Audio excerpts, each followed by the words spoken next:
Jadi habis itu udah bisa ngebanting berapa kali langsung poin tuh udah di atas. Wah di situ pelatih tuh langsung sampai diri ya kayak gitu Biasa. jadi ibu rumah tangga. Oh, berarti di Kalau di latihan ya sangar pol. Kalau nyuci nih sambil gerak. Kagak juga. Sambil ngebanting. Orang di luar silat pada nggak tahu sisi kelebihan cewek pesilat itu apa. Seperti apa sih yang bisa mendekati seorang Caca? Pastinya tuh yang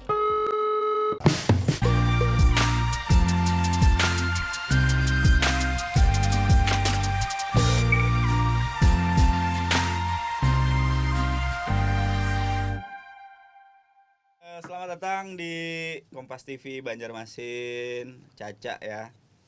Nama lengkapnya? Khairunisa. Hairunisa. Umur sekarang berapa? Alhamdulillah 4 Januari tadi sudah 24. 4 Januari. Waduh, selamat ulang tahun. Karena baru dekat, masih dekat gitu kan, masih Januari. Wah. Masih seger. Masih seger. Cak, pian ini kan ada bahasa Banjarnya supaya ada ini. Dan ini seharian sebagai apa? Mungkin dikenalin dulu. Karena kan kalau kita tahu nih Caca ini atlet silat juga ya, dari apa? PSHT. PSHT.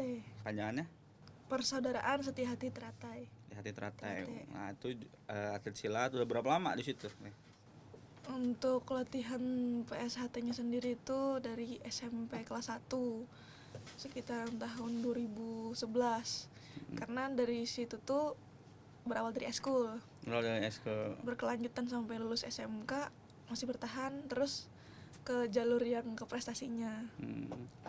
Berarti emang udah lama. Emang suka silat itu gak, Cak? Seiringnya waktu jadi tumbuh rasa cinta gitu. Jadi hobinya itu terarahkan gitu. Awalnya cuman penasaran gitu kan? Awalnya ya coba-coba karena waktu eskul SMP itu banyak yang diikutin kayak PMR, Pramuka, Paskib, silat, voli. Tapi yang bertahannya di situ. Di silat. Ya. Sama sih aku dulu waktu SMP pernah pernah coba-coba juga ya. Jadi pas SMP itu ada banyak eskul kan, salah satunya silat. Nah, aku sempat masuk silat. Ternyata di situ udah di diwanti duluan sama pelatih. Di silat ini nanti mukamu bisa penyok, tanganmu bisa patah, kakimu bisa dislahu gitu kan. Nah, jadi udah mental duluan. Nah, kamu waktu itu kayak gitu juga nggak? Atau ini udah bayangannya seperti itu gimana tuh? Kalau waktu dulu itu karena temennya banyak, orangnya banyak, jadi sakitnya itu nggak terasa. Sakitnya waktu zaman SMP-nya itu kayak panas terik. Jadi pas di lapangan sekolah itu rasanya tuh kayak di atas yang atas kelotok itu. Panas. Jamur lah. Kayak rasanya dijemur kayak Dijemur. telapak kaki itu sampai melepuh gitu. Latup. Tapi baru pulang baru berasa, tapi kalau pas latihannya nggak berasa. Nah itu jadi kayak rasa kayak rame sama teman-teman tuh, jadinya seneng ngejalaninnya karena seneng. Kalau udah dihitung-hitung sekarang itu ada hitungan jurus atau apa sih sebenarnya kalau di PSHT sendiri ada materi atau tingkatan untuk tingkatan silat. sabuknya ada. Sekarang apa? Ya warga itu sebelumnya pendatang itu. sebelumnya tuh kan siswa siswa. siswa yang dididik. Kalau sudah jadi warga itu kan kita yang mendidik dan kita juga belajar juga. Jadi kalau sudah jadi warga itu tingkatannya itu yang paling tinggi. Nah, terus itu ya tugasnya mendidik adik-adik kita selanjutnya gitu sampai kita meninggal, kita tetap mengabdi gitu. Jadi kayak memang ikatannya lebih kuat ya daripada bandingkan misalnya contoh aja main bola, beda kan ya mungkin dengan nggak ada sampai keluarga gitu ya. Apalagi kalau main bola kontraknya habis ganti gitu kan. Nah, kalau ini enggak gitu ya. Kalau di PSHT itu sendiri itu perguruan pencaksilat historis nomor 1 terbesar dan terbanyak di seluruh dunia.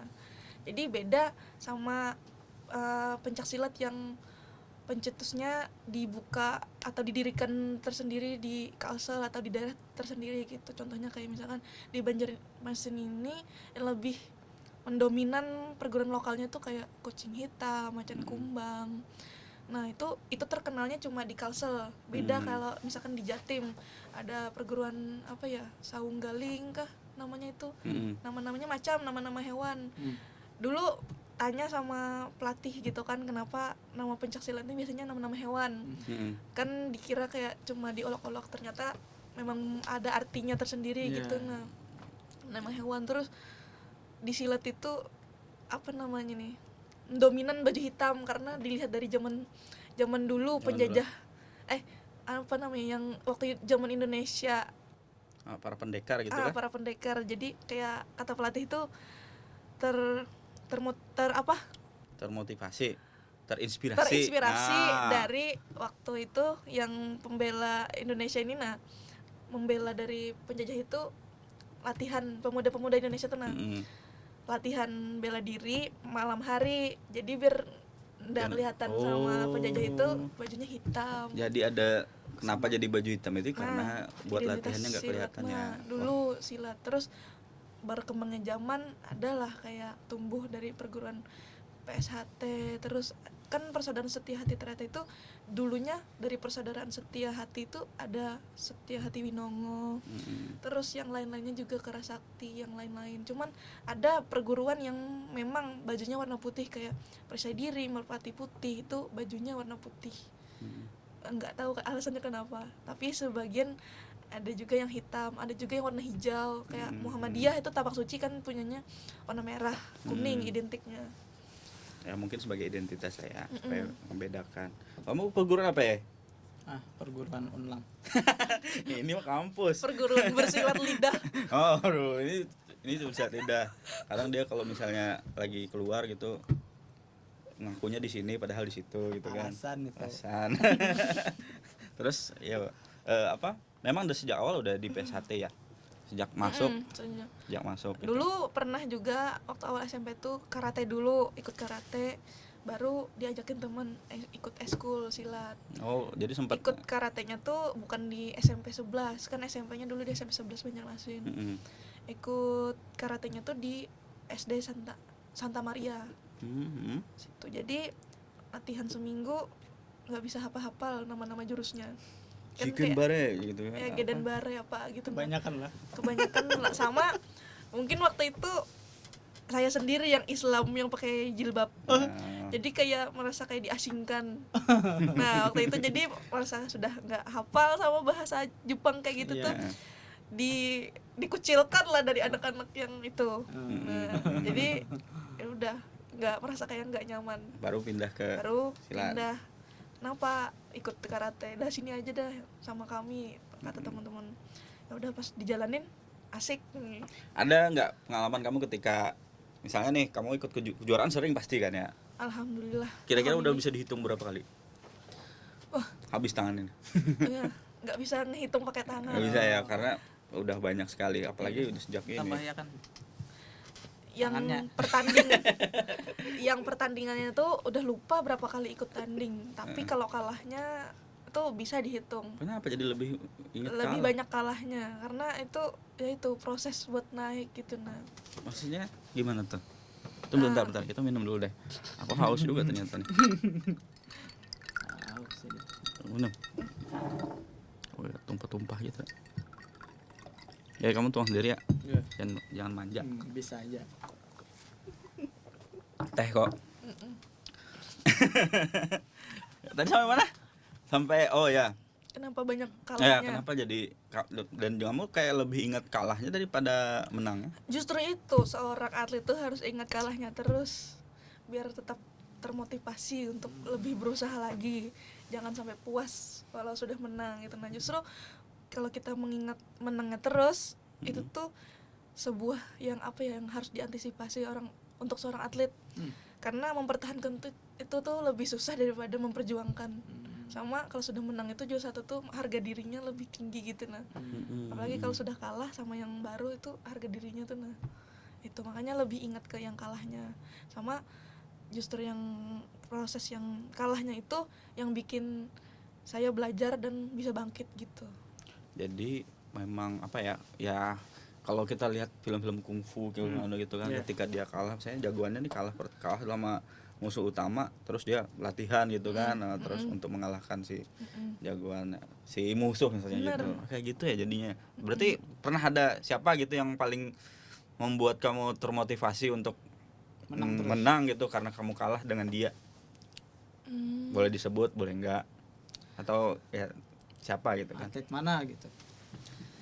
Dulu termotivasinya itu kan di PSHT kan sudah jadi warga, daripada nganggur, maksudnya tuh daripada nganggur nggak ada kegiatan sama sekali yang silatnya itu, lebih baik ikut juga ke prestasinya. Nah, latihan, cuman waktu tahun 2016 itu latihannya masih suka latihan nanti nggak turun, nanti turun latihan nanti enggak, jadi kayak malas-malasan gitu. Nah, masih belum ada motivasinya. Nah, terus pas pertandingan tahun 2016 juga itu pas coba ikut, walau persiapannya belum matang, itu tuh baru di situ kayak terpukul pas kalah, karena dari cibiran seseorang tuh yang yang terpikirkan oleh saya tuh itu yang bikin saya jadi bangkit, karena seorang beliau yang mengkritik negatif habis-habisan itu yang memukul mental saya habis-habisan juga. Habis dari situ bangkit latihan, orang tidur latihan terus pas itu pun juga persiapan daftar polisi gitu kan, pas mau lulusan sekolah itu, jadi fisik itu bagus-bagusnya. Jadi latihan itu latihan buat persiapan CASIS, terus buat pertandingan. Jadinya pas udah gugur CASIS itu, pas pertandingan itu fisik saya tuh udah di atas lah. Jadi pas pertandingan bisa meraih medali pertama di Porprov, walaupun itu cuma menang sampai semifinal. Jadi juaranya tiga bersama. Dari juara 3 berarti bronze ya? Perunggu ya. Di situ dapat bonus 5 juta. Nah, di situ termotivasi lagi karena ada uangnya. Motivasi kedua tuh. Semua kayaknya termotivasi oleh itu. Berarti ini motivasi pertamanya apa tuh? Motivasi pertama tadi Kritikan kan negatif. kritikan. Karena terus pas sudah dapat uang, enak juga lah kayak ini. Nah, walaupun memang awalnya tuh sudah diwanti-wanti sama pelatih kalau mau jadi atlet itu jangan memandang uangnya dulu. Karena kalau kita ingin berjuang tuh berkorban waktu, tenaga, bensin uang. Nah, itu jadi jangan dipikirin itunya dulu. Kalau sudah sukses baru uang tuh mendekat gitu. Iya. Nah, sekarang udah tahun emasnya saya nih baru ngerasain itu uang tuh mendekat gitu. Jadi sekarang maksudnya udah lebih banyak gitu ya, karena kalau kata Salty kita ngobrol 2022 jadi tahun emas ya, Tahun karena banyak emasnya kan. bagi saya. Tapi pas tahun 2020 tuh corona itu Oh iya, 2020. stop, turun Itu sama lagi. sekali nggak ada pertandingan. Sama sekali nggak ada pertandingan, nggak ada latihan, banyak orang yang nikah. Nah, jadi Si atletnya nikah gitu maksudnya. ya atlet-atletnya banyak yang nikah, terus pada lulus kuliah kan, jadi teman-teman di prestasi itu pulang kampung, sudah lulus kuliah kan, pada merantau, mereka tuh balik lagi ke kampung halaman masing-masingnya itu nikah. Tapi kan jadi minim saingan. Ya, makanya ini kan di 2022-nya jadi tahun emas ya. Iya. Pesaingnya Tapi udah nggak pada juga ada. Tapi sih. persaingannya tuh tetap ada karena generasi silat tuh ada terus. Iya, nggak karena juga. pencak silat di Banjarmasin itu peminatnya banyak. Jadi, Walaupun pertandingan di Banjarmasin nggak ada uangnya, itu tetap banyak ada-adanya yang ikut. gitu ya. Berarti kita yang nggak tahu lah. Iyalah, kan kita bukan pesilat gitu. Bukan circle aja. Jadi apa namanya, kalau kita bayangkan lah Jet Li dulu Jet Li yang hebat gitu kan, sekarang sudah ada misalnya di zaman selanjutnya ada siapa namanya, Apa? Stephen Chow. Stephen Chow lebih ke komedi, ada apa Jackie Chan dan lain-lain. Nah, kemudian kan sekarang ada lagi ya, mungkin ya Setiap orang ada masanya. ada masanya gitu ya, dan apa namanya, si juara akan terus lahir gitu. Si juara akan terus lahir. Betul. Sama seperti kayak orang sepak bola, akan ada Ronaldo yang lain kan nanti. Tuh. Tapi ini atlet nasional belum? Kalau dibilang nasional belum, tapi kalau Platda bisa dibilang, karena Porprov tadi alhamdulillah bisa dapet emas. Jadi apa namanya nih, 4 emas yang diraih oleh Banjarmasin itu termasuk saya. Udah berapa emas? Banjarmasin memperoleh 4 Enggak, emas. kamunya. Oh, lupa ngitung. Waduh, berarti banyak. Lebih 10 gitu ya. Oh, kalau lebih 10 emasnya enggak sampai. Kalau bronze-nya banyak. Bronze-nya banyak. Pokoknya enggak sampai 10 dari masing-masing itu. Ada yang sampai kalah di final jadi juara 2. Di perunggu dapat perunggu, terus emasnya paling berapa, enggak sampai 10, pokoknya enggak sampai 10. Berarti pertandingan yang paling bergengsi yang pernah diikuti? Pertandingan yang paling bergengsi diikuti di bulan Agustus sama September tadi. Yang di bulan Agustus itu sempat bangga banget karena bisa dipanggil oleh tim pusat PSHT langsung untuk mewakili tim PSHT. Nah, di situ orang-orangnya yang ngisi kelas itu atlet cabutan, atlet terbaik dari setiap daerah. Karena tim PSHT pusat itu ngambil yang terbaik, kayak contohnya juara 1 Porprov Jatim yang kelas D Putra misalkan dari Surabaya ditarik, tapi yang PSHT. Terus yang B Putrinya dari juara 1 Porprov Sumsel ditarik, juara 1 Porprov NTB ditarik, atlet Seleknas yang kuat itu ada dari Makassar ditarik. Terus pelatih-pelatih bergengsi juga seperti Mas Denny, ikon PSHT, Mas Denny Afrisani, itu ditarik jadi pelatih beserta istrinya. Itu merasa kayak bangga, dan rasanya tuh kayak gak bisa tidur pas dapat kabar itu tuh. Ini mimpi gua gitu kan kayak. Terus nggak pernah sampai terbayangkan, terpikirkan bahwa bisa ikut pertandingan internasional, karena dulu seleksi buat prapon itu cedera, kayak nggak bisa ngelanjutin gitu. Nah, padahal kalau memang dilanjutin ya bisa, tapi waktu itu mentalnya belum terbentuk buat ngotot gitu. Nah, belum jadi kayak masih manja. Terus pas diberangkatkan ke Madiun, tes saya 10 hari di situ, tinggal 10 hari di Jatim, di Madiun, di Padepokan PSHT itu kultur Jawa tuh sehari-harinya kayak lucu, beda sama suasana di Banjar. Yang asalnya nggak bisa bahasa Jawa udah hampir medok di sana 10 hari karena denger obrolan mereka tuh ngomong kayak gini. Terus kalau pagi mau berangkat latihan ke gedung seberang tuh jalanin perkampungan orang, terus sekolah-sekolah kan di dekat Padepokan tuh lagu-lagu Jawa, lagu Denny Caknan sama Hebas Para itu. Jadinya kayak suara tuh walaupun kita bahasa Indonesia ngomongnya udah agak medok karena ikut-ikutan. Nah, terus pertandingannya itu namanya International Indonesia Open 2022. Anggapannya tuh event bergengsi tapi yang versi swasta. Karena yang juara satunya itu ditarik buat Seleknas gitu katanya. Nah, tapi waktu itu ya mungkin bukan rezeki, kalah di detik-detik terakhir, kebalik poinnya langsung, dan itu pakai peraturan baru silat. Dan itu pokoknya kena tendang, kena kepala, kena pukul atau saya yang mukul. Kena kepala. Nah, sedangkan peraturan baru itu langsung hilang 5 poin, dan itu kan poinnya kan kejar-kejaran tuh. Pas sudah kena kepala tuh langsung habis poin, dan waktu habis di situ kebalik langsung poinnya, yang asalnya skornya itu tinggi poin saya kan? Jadinya kebalik kan. Itu rasanya kayak terpukul, padahal harusnya menang, tapi ya namanya bukan rezeki, ya udah kalah. Tapi alhamdulillah bisa ikut menyumbangkan medali gitu. Nah, dan itu PSHT dengan keseluruhan medali itu, perolehan medalinya dapat juara umum. Di situ hadiah utama untuk 1 abad PSHT. Kan PSHT 1922 untuk tahun 2022. Nah, jadi bulan Septembernya lagi ada pertandingan internasional kejuaraan dunia PSHT. Nah, itu kami dapat penghargaan lagi dari Mas Murjoko, dapat uang pembinaan lah, karena sudah menang gitu kan. Nah, terus di event itu alhamdulillah juara 1, dan itu musuh yang kemarin juga. Yang lucunya itu pas semifinal ketemu sama atlet Sumsel, Mas Denny orang Sumsel ngofisialin saya. Mm-mm. Atletnya ini orang Sumsel, anak buah Mas Denny. Terus pas satu abad itu ke Jordan, satu abad itu kebalik, Mas Denny ngofficial musuh saya tuh, Mm-mm. saya di officialin sama pelatih saya. Alhasil adu strategi tuh pelatih saya tuh sama Mas Denny. Nah, waktu Indonesia Open itu Mas Denny tuh kasih tahu kekurangan dia nih apa-apa gitu, sehingga saya tuh bisa tahu apa teknik yang harus dikeluarkan apa, karena tahu kekurangan dia.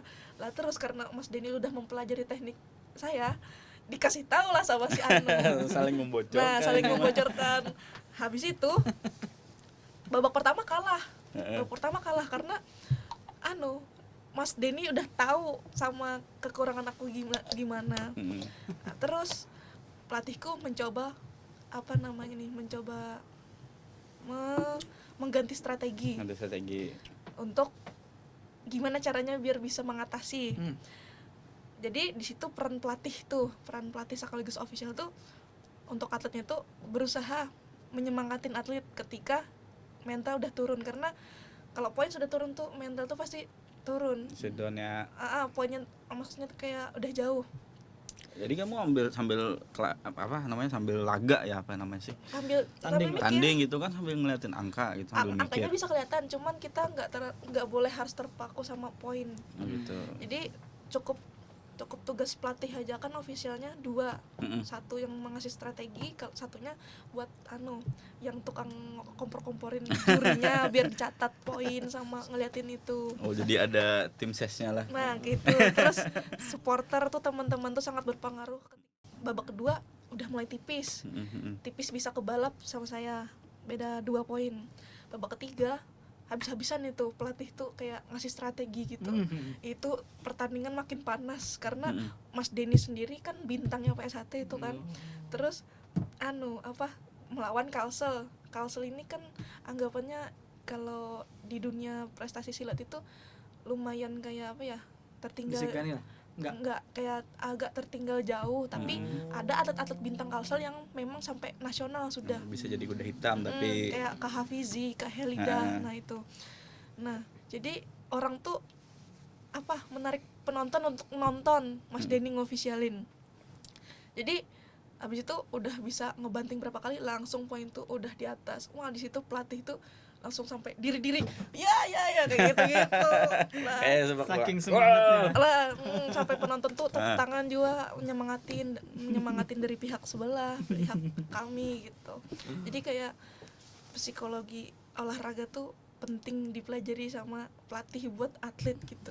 Jadi ada pengaruhnya ya, dia diri terus itu. Jadi suksesnya saya tuh enggak sendiri ya dari pelatih juga dan sama teman-teman gitu. Makanya saya bisa berhasil karena berkat mereka dan atas izin Allah juga. Bagus tuh yang terakhir penting. Jadi itu hasilnya apa? Hasilnya emas waktu itu. Menang ya artinya. Berarti revenge, balas dendam. Enggak juga sih comeback lah kalau kita bilang kan. Epic comeback. Nah, makanya dikasih tahu pelatih tuh jangan menyerah sampai semuanya sudah berakhir, maksudnya kayak gong terakhir itu yang gong babak 3. Neng bisa babak 3 selesai gitu kan. Nah, keputusan pemenang. Nah, itu jangan sampai menyerah.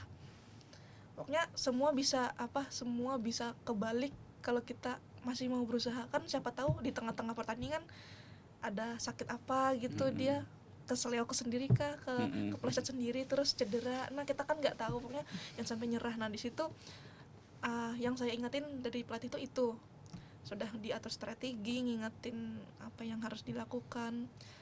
Dalam hati itu doa juga, terus berkat doa orang tua juga alhamdulillah dapat rezekinya gitu. Kalau setiap pertandingan itu ada tambahan lagi babaknya enggak sampai 3 aja. Kalau di silat cuma 3. Terus kalau sudah main nasional itu biasanya 2 menit bersih. 2 menit bersih tuh kalau kita masih jarak jauh, belum jarak yang dekat itu belum dimulai waktunya, timernya tuh. Tapi kalau sudah pukul-pukulan itu baru udah kontak fisik. Jadi 2 menit bersih itu lama banget. Kalau kita rasakan. Tapi kalau kotor itu 2 menit mulai kan tuh sudah sampai 2 menit. Jadi kayak berasa kayak cepet waktunya. Itu biasanya kalau main di antar kota aja, antar kabupaten.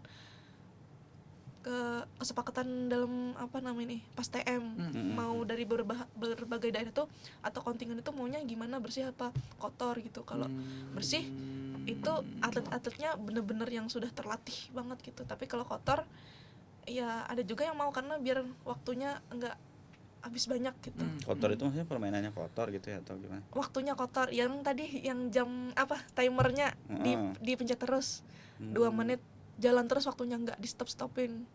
Kalau yang bersih tadi kan dimulai ketika pas sudah serang-serangan. Kalau sudah jauh lagi nggak dihitung lagi, diberhentikan waktunya gitu. Jadi kan di pertandingan itu kan ada ketua pertandingan, dewan, terus timer, yang tukang mencetin ini gongnya. Gong dipencet. Salah. Nggak bunyi. Ada juga yang pakai tombol kayak Iya. gini kan. Nah terus Bel, ada bel. yang tim medisnya gitu. Kalau bersih medisnya itu misalkan ada kejadian yang laka lantasnya misalkan, itu di-stopin. Nah, gitu. Jadi medisnya datang tuh ngobatin, itu nggak jalan. Tapi kalau misalkan kotor ada juga yang jalan waktunya. Jadi emang ini ya perlu strategi. Nah juga salah satu yang kamu bilang tadi sebelumnya kita ngobrol tuh emosi ya. Jadi Emosi ya. gimana tuh? Kadang kan kalau kita kelahi apa namanya bela diri gitu ya, kita kan harus ada emosi. Tapi ya tadi mungkin kalau misalnya kelewatan ya kacau Bisa juga kena kan. pelanggaran karena dibela diri itu sendiri. Menurut saya pribadi memang harus ada emosinya, karena kalau kita nggak pakai emosi itu tuh kayak nggak ada keluar tenaganya. Tapi lebih terkontrol dan terarahkan emosinya. Kalau semisal kita nggak terarah emosinya, ya tadi serangannya kelewat batas gitu, jadinya pelanggaran. Kalau di kehidupan sehari-hari nggak keterapkan nggak itu? Enggak. Loh? Kalau kan nggak boleh. Nggak, kan? maksudnya gini, ketika kehidupan sehari-hari lagi marah juga kepakai untuk nahan emosi gitu kan. Bisa juga cuman apa ya, lebih kayak ya betul Mikir lebih dulu ya. kayak lebih Ya kan? kayak nahan itu. Heeh. Cuman kalau dipakai buat kelahi sama teman atau apa gitu, rebutan orang, enggak kelahi karena apa, teman nggak bayar hutang, Enggak gitu ya. Tapi pernah pengen mukul orang gitu di luar dari pertandingan? Mentang-mentang diri kita nih Iya kan, kadang kan belajar silat. rasa jago pengen gitu kan. hajar orang enggak, cuman kayak nah kan kayak gitu loh, kayak greget kayak gitu doang. ke bawa emosi, tapi ya balik lagi kayak cuma kayak gitu doang. Nah itu manusiawi kayak gitu. Tapi misalnya Kakak pernah juga kan kayak gitu? Iya sih, tapi kan aku nggak mikirin bakal nanti akan tendangan kerbang macan kumbang gitu, nggak mikir. Cuma paling gue lempar kursi gitu kan. Nah, Emang macan bisa nendang ya? kalau misalkan diterapkan setiap hari, preman-preman, nah itu preman jatuhnya. Kalau kami kan jatuhnya kayak atlet gitu kan, terarahkan. Atau pernah lihat orang gitu atau teman dijahatin orang nih, kayaknya pengen nolong gitu. Kalau saya pribadi waktu itu pernah mencoba nolong, tapi ya namanya kalah fisik sama cowok. Jadi ya hilang itu tuh pas lari, karena waktu itu tuh di dekat rumah itu ada kejadian penipuan HP. Nah jadi orang itu dari Masjid Jami itu ikut nebeng pulang. Stopnya itu depan rumah. Nah di samping rumah itu kan ada jalan tembus buat ke gang sebelah. Nah mereka yang penipu ini nih depan rumah stopnya, terus bilang kayak gini sama orang, aku nelpon punya HP, aku nelpon tanteku dulu misalkan gitu kan, nelpon Acil, terus tunggu sinilah gitu. Nah terus pas udah ditungguin berapa menit, sekitar 5 menitan udah nggak balik lagi. Nah jadi kan cowok yang yang nebengin cowok yang tadi yang nipu tadi tuh bingung kemana harus nyari, jadi keliling. Nah terus pas keliling tuh ketemu sama orang kampung, nanyain si cowok yang bawa motor nih, Pak ada lihat cowok tadi bawa HP baju putih gini gini gini. Tadi ada udah lewat ke sana. Nah terus baru cerita penipuan HP. Nah terus kejadian itu berulang setiap minggu tuh sekali. Nah waktu itu ada kami ini berpikir apa namanya ini, inisiatif untuk menangkap. Nah jadi ada jebak. Nah jadi tugas saya tuh di depan rumah mantau dari dalam rumah gitu kan, terus nanti keluar. Ada sepupu saya tuh sama temennya pakai motor nanti jaga di depan gang sana yang dia keluarnya tuh. Terus orang kampung mantauin mukanya nih kayak gimana, kan ibu-ibu tuh biasanya tajam matanya kan. Nah, ingat ya, apalagi ibu yang apa yang sering gosipin kayak gitu tuh gitu kan. tajam matanya. Jadi pas waktu itu tuh ada minggu kelima beraksi, terus tak liatin lewat, terus ngontek adek jaga di sana udah lewat ini. Terus pas dia udah curiga noleh ke belakang karena diikutin, baru lari. Nah terus lari kan, baru megang sini aja udah kayak gini, kena pukul tuh rasanya kayak kaget gitu kan, kaget beda kagetnya kalau kayak di pertandingan. kaget kayak gitu kan, tapi tetap mau ngejar. Jadi pas mau ngejar tuh apa namanya nih, udah di apa dicengkram di sini, terus kena pukul di muka tuh rasanya kayak udah lari dia kan badannya kurus sedangkan saya itu lebih berisi, jadi habis nafas gitu kan. Tak telepon jagain di situ. Nah jadi pas itu tuh cowoknya tuh ikut lagi sama orang cowok yang jemput dia tuh, komplotannya gitu ya. komplotannya yang buat dia kabur nih. Terus ketemu nih sama adik sepupu sama temennya, pas diiringin ditendangnya duluan yang jebak ini, duluan yang maling ini yang nendang motor adik saya nih. Jadi adik saya tuh kepental sama sama temennya. Jadi situ tuh gagal kami nangkap, dan habis itu udah nggak pernah lagi karena dia udah ketahuan. Ya nggak mungkin lagi ke situ kan. Jadi waktu itu memang pernah kelahi tapi nggak bisa terpakai ilmunya karena saya SD. Sadar diri. Oh kirain SD. Cewek kalah fisik, kalah apa namanya nih, kalah. Tapi keren ya karena kalian itu ya di satu sisi sih memang membahayakan karena kan melakukan apa ya, kalau orang nilai ada yang bilang bertindak sendiri, tapi semangatnya itu keren karena mau menumpas kejahatan gitu kan dengan ini. Padahal pengen, cuman apalah daya nggak bisa ngejar karena bobot badan yang segini, ngejar yang cowok badan kurus yang kenceng larinya.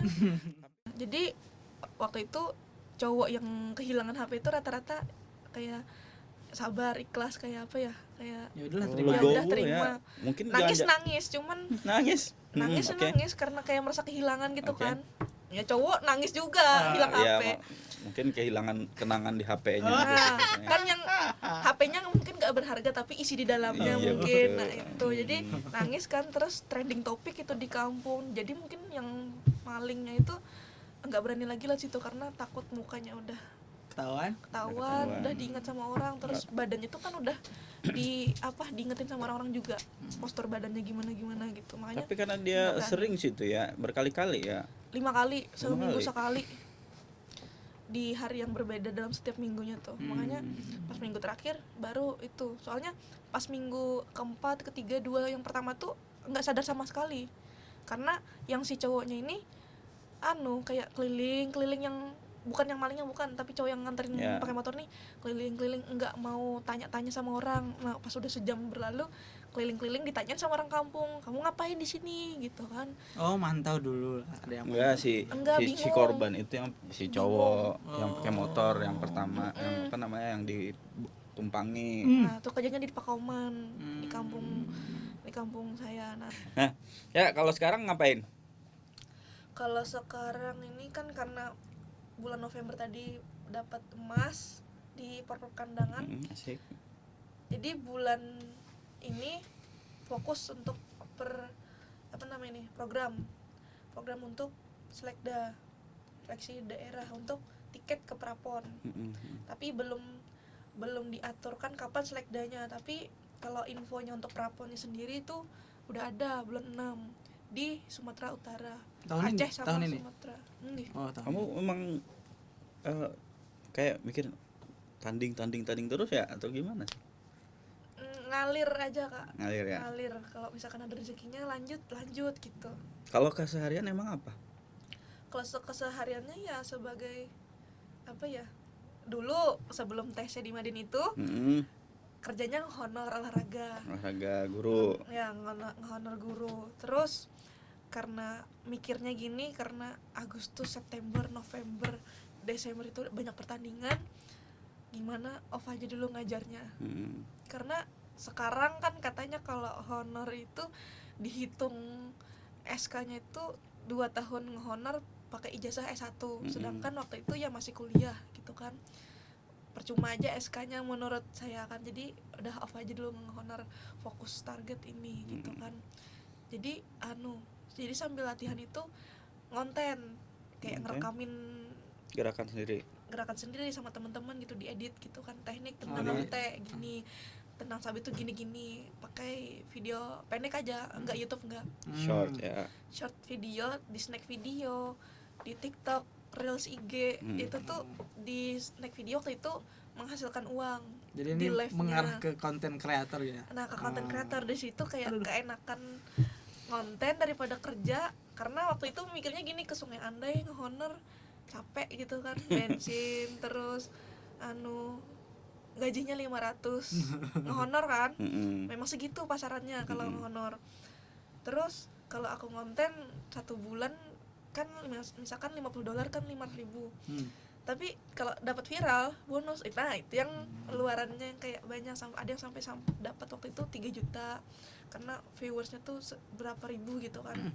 Terus kalau live itu 1 jam, terus kayak versus sama orang tuh, kalau kita menang dapat lagi uang tambahan. Terus dari live itu dikasih orang gift gitu tuh. Jadi enakan ngonten kayaknya daripada jadi kalau konten kan lebih bisa fokus nih latihan. Iya sih, seneng latihan, jadi sambil ya. Jadi sampai sekarang senengnya ngonten, terus yang menghasilkan dapat uang itu.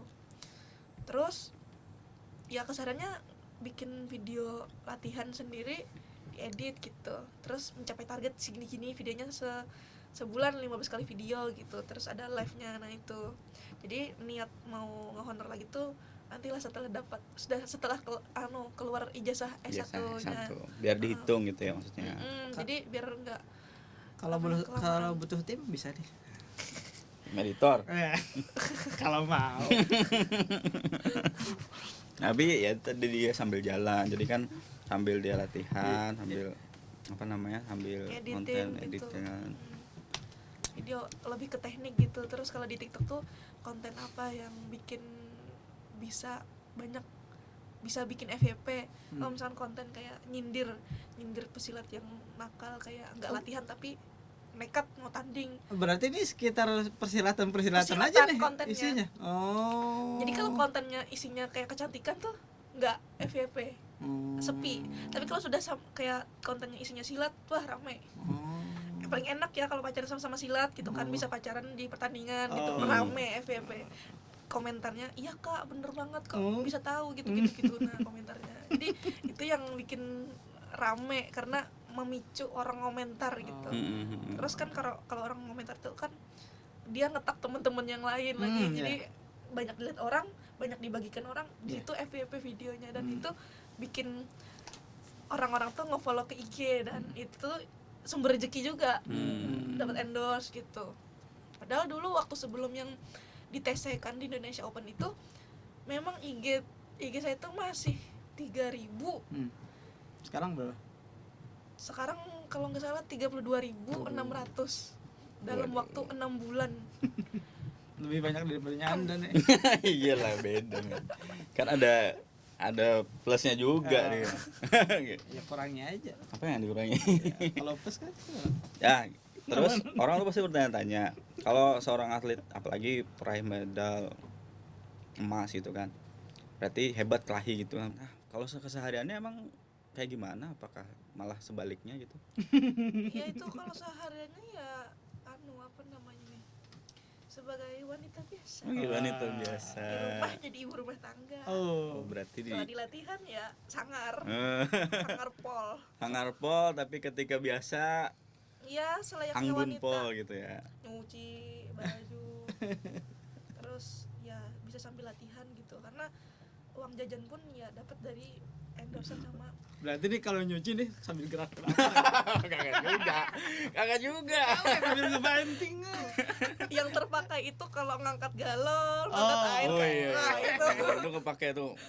Nah, Wah. bener. Sendirian cukup ya, sendirian cukup. Kan dikenal kalau tadi kan sangar di latihan, sangar di medan pertandingan gitu kan. Nah pasti orang berpikir nih kalau orang mau mendekatin gitu kan, seperti apa sih yang bisa mendekati seorang Caca yang seorang atlet gitu kan. Pastinya tuh yang nggak jauh beda sama yang diinginkan wanita-wanita pada umumnya. Apa tuh? Contohnya yang nggak kasar, yang tutur ucapannya kalau ngomong itu sopan, jelas itu. Terus fisik, iya. Fisiknya harus gimana? Harus kayak Adera atau gimana? Oh enggak, kayak Adele enggak. Fisiknya tuh ya minimal rapi, berpakaian sama bersih gitu. Dan posturnya tinggi daripada saya. Kalau masuk kita. Makanya dari tadi bilang circle-circle-nya tuh kayak apa tadi di negara, Iya, di PSAT, PSAT. di silat, pokoknya. Harus banget ya PSAT ya. Iya, karena apa namanya ini, dilihat dari terinspirasi lagi di Jawa, di Senior Madiun gitu. Enggak di Jawa itu satu kampung tuh kan, di Madiun itu kampung pesilat. Jadi dari nenek moyang enggak juga kayak nenek kakeknya itu sampai ke cucu-cucunya itu SH. Jadi satu kampung tuh SH. Kampung sebelah misalkan Winongo, kampung sebelah Kerasakti misalkan kayak gitu. Jadi satu keluarga tuh full SH gitu. Jadi terinspirasi kayak gitu, pengen punya cowok suami yang SH juga. Jadi biar semacam anaknya ikut SH. semacam bikin koloni gitu ya, semacam SH. karena di keluarga saya nggak ada yang SH, cuma gitu. saya sendiri aja. Jadi ya pengennya kayak gitu. Daftar kena SH. Siapa tahu. Tapi SH-nya kalau baru mendaftar gara-gara tahu ini gimana? Ya ada boleh. Lain juga. Nggak boleh, kalau ikut sesuatu tuh harus ada niat. Iya sih, harus dari hati. Harus dari Karena hati. Kan SH hati kan ada hatinya gitu kan, setia Kalau hati. menjalaninya setengah-setengah, semisal termotivasi karena ada cewek cantiknya, terus kalau cewek cantiknya hilang, ikut hilang juga lah, nggak boleh. Iya. Jadi Harus full tekad bulat, jangan ada celah sedikit pun. berpeganglah pada sesuatu yang kekal. Bukan pada sesuatu yang fana. Bagus Asik, juga gue meledak. bikin kan. Dapat di mana tuh? Dapat Dari edit Fajar seribuan. Satboy. Jadi intinya apa? Yang pasti dia punya tanggung jawab terhadap kamu gitu ya. Dan bisa melindungi kamu lebih hebat lagi maksudnya daripada kamu gitu kah? Lebih betulnya ya seperti yang kakak bilang. Nah itu artinya kalau mau mendekati kamu harus punya confident ya, confident dirinya sendiri dan juga confident untuk diri kamu. Menarik sih, karena ya orang tuh pasti bertanya kan kalau misalnya, waduh gimana sih mendekati itu, dia kan minder akhirnya. Apalagi kalau ya nggak terlalu bisa Mendapatkan hati, nggak bisa berjuang, kayak nggak ada effortnya gitu. nggak ada effortnya. Harus ada effort ya. Iya kan, buat mencuri hati gitu kan, ibaratnya itu kayak biar aku tertarik gimana. Jadi anggapannya menjalin hubungannya itu sama-sama timbal balik, suka dibalas suka, sayang dibalas sayang gitu. Nah kalau kita cuma sayang sendirian ya kan percuma pacaran, percuma menjalin hubungan. Kayak tepuk tangan, kalau satu tangan tok nggak bisa bunyi. Kayak lagu ya. Kayak gitu. Nanti kena copyright kita. Tuh makanya. Jadi gimana ya? Udah ada bayang-bayang? Bayang apa nih? Bayang-bayang semu. Aduh. Jadi apa? Menarik sih karena kita melihat bahwa di balik kesangarannya ini ternyata membutuhkan kelembutan juga. Atau gitu. inilah di balik seseorang atlet apakah gitu. gitu. Pasti ada sisi lainnya gitu. Betul, karena apa ya, orang di luar silat pada nggak tahu sisi kelebihan cewek pesilat itu apa. Maksudnya tuh kayak orang awam yang bukan pesilat. Kalau orang awam menilai contoh kayak gini, biasanya kan kalau orang tanding itu kan cewek harus keadaan sehat walafiat. Akhir-akhir tahun ini ada kejadian, dia kan memang sudah nikah, cuman atlet itu sendiri, cewek itu nggak tahu bahwa dirinya tuh hamil. Gitu. Jadi tanding itu udah hamil usia kandungan 3 minggu apa 3 bulan gitu, lupa. Itu waktu pon tadi. Nah itu cewek sudah hamil gitu kan, biasanya kan nggak boleh kerja berat-berat gitu kan. Sebelumnya latihan, terus selesai pertandingan baru sadar bahwa dia hamil. Kan itu kan sesuatu yang mengerikan kalau buat orang awam. Tapi kalau bagi pesilat-pesilat wanita yang lainnya itu malah kayak termotivasi, kayak wah kuat banget gitu loh. Nah terus yang lebih wownya lagi, yang akhir-akhir ini saya lihat dari berita itu atlet Kaltim Kak Dinda. Itu beliau hamil 5 bulan, itu masih tanding porprov. Tapi nggak kelihatan perutnya tanding. Dan itu kalau di Kaltim itu persaingannya tuh luar biasa kalau porprov. Beliau udah nikah, hamil 5 bulan. Nah, kan dalam pertandingan itu kan beliau hamil 5 bulan, terus latihannya tuh gimana? Kondisinya dia tahu dia hamil gitu ya. Latihan beban, berat segala macam. Nah, karena mungkin sosok keluarga beliau tuh orang tokoh pesilat semua, kan beliau dari perguruan Tapak Suci gitu. Kakak beliau sendiri atlet nasional, Iqbal Chandra itu punya istri atlet pelatnas juga, Kak Sarah Triamonita, orang Jatim. Terus adeknya Kak Dinda itu nikah sama orang pesilat juga, sama orang sana juga. Nah terus ibu bapaknya pelatih juga dari Bontang. Jadi saling support satu keluarga tuh, jadinya kayak enggak ada kepikiran kayak takutnya, dan atas izin Allah beliau bisa tanding dalam keadaan hamil. Nah itu apa ya, motivasi ya, iya juga, cuman lebih ke kagum, wanita sekuat itu kok bisa tanding gitu loh. Kadang kita aja yang tanding kayak misalkan ada yang dikhawatirkan, kayak misalkan lagi sakit, lagi pilek gitu, rasanya kayak lemes aja tanding. Apalagi kalau orang cewek hamil tuh kan biasanya kan nggak boleh aktivitas berat-berat, diwanti-wanti sama dokter kandungan, nggak boleh gini.